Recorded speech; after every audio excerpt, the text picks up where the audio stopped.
The desert near Bend, Oregon has always been desolate and isolated. In some areas, the terrain looks much like it did during the mid-1800s when settlers headed west in wagon trains.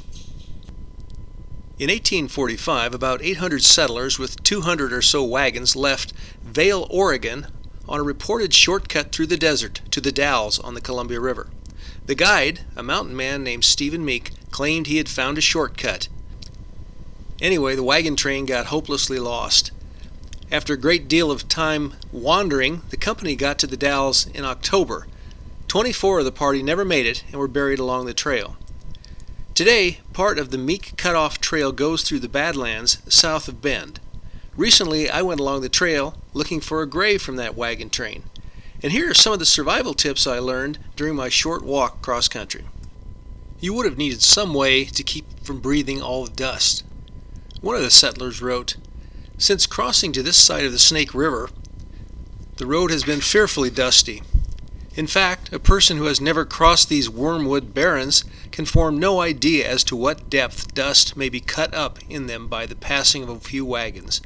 To a person walking in the road, it is frequently more than shoe deep, and if the wind happens to blow lengthways of the road, it raises such a fog that you cannot see the wagon in front.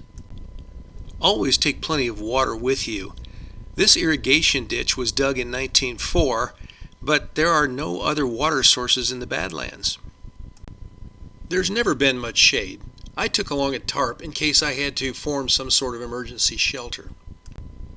Finally, don't go anywhere without a map and compass. There wouldn't have been a lost wagon train if the person guiding it had a compass, map, or had a general idea of where he was going. I found the grave without much trouble.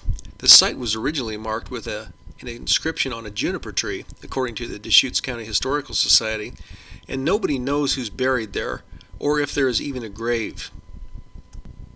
The best information is that this site marks the final resting place of a child. Standard occurrence was that a body would be buried in one of the ruts in the trail and the wagons would roll over it. A marker might be placed alongside the grave, much like people place crosses along the highways today to mark places where people died. This most recent marker was placed in 1974. Today, the grave is well marked and it gets some visitors, but it's a lonely and desolate place and you have to really want to go there to get there. But it's a great place to visit and I enjoyed my time there. I hope you did too. This is survivalcommonsense.com. Have a great day. Go out and take a walk.